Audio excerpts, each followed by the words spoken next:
Constant Omari, qui a été une fois, je crois, président par intérim de la Confédération africaine de football, président aussi de la Fédération congolaise de football. Quand je parle de congolais, je parle de la RDC, la République démocratique du Congo. Dans un entretien ou dans une interview, sorry friends, dit des choses simplement et intelligemment, en connaissant de cause, quelqu'un qui maîtrise les dossiers. Et il pense que la Confédération africaine de football prend pour cible Samuel Eto'o-Fils et que la démarche n'est pas digne d'une confédération. Il s'est d'abord offusqué du fait que lors des obsèques de papa de Samuel Eto'o-Fils, la CAF n'a pas envoyé une délégation officielle et que ce n'est pas du tout normal. Un de vos membres ne peut pas être en difficulté, qui a perdu quelqu'un de très cher, et que Patrick Motsepe et l'actuel secrétaire général de la CAF ne sont pas organisés pour envoyer une délégation officielle. Les palabres du football doivent rester au niveau du football.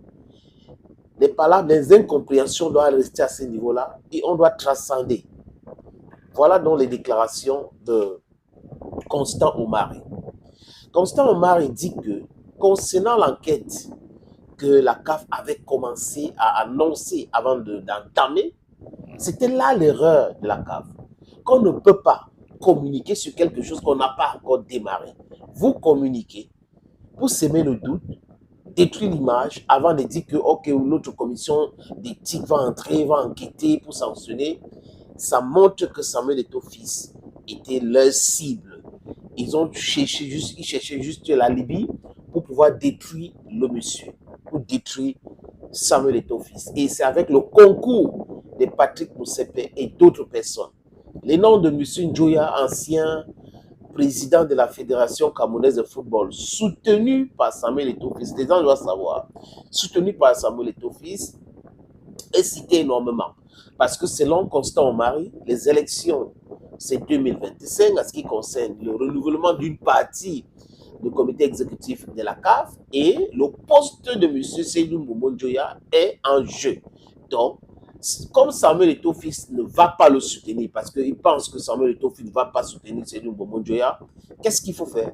Il faut tout faire pour faire tomber Samuel Eto'o-Fils, avoir une normalisation et un autre président à la guise de Patrick Motsepe qui pourrait soutenir Patrick Motsepe l'éventualité de l'élection au niveau de la Confédération africaine de football. Donc, Patrick Motsepe se protège, il veut travailler uniquement avec les présidents qui sont à sa solde, et Samuel Eto'o-Fils, c'est un esprit libre, ça pose un énorme problème. Et Omar, il dit quoi, les amis? Il dit que les histoires des matchs triqués en Afrique, c'est partout, dans les 54, il dit 54 fédérations.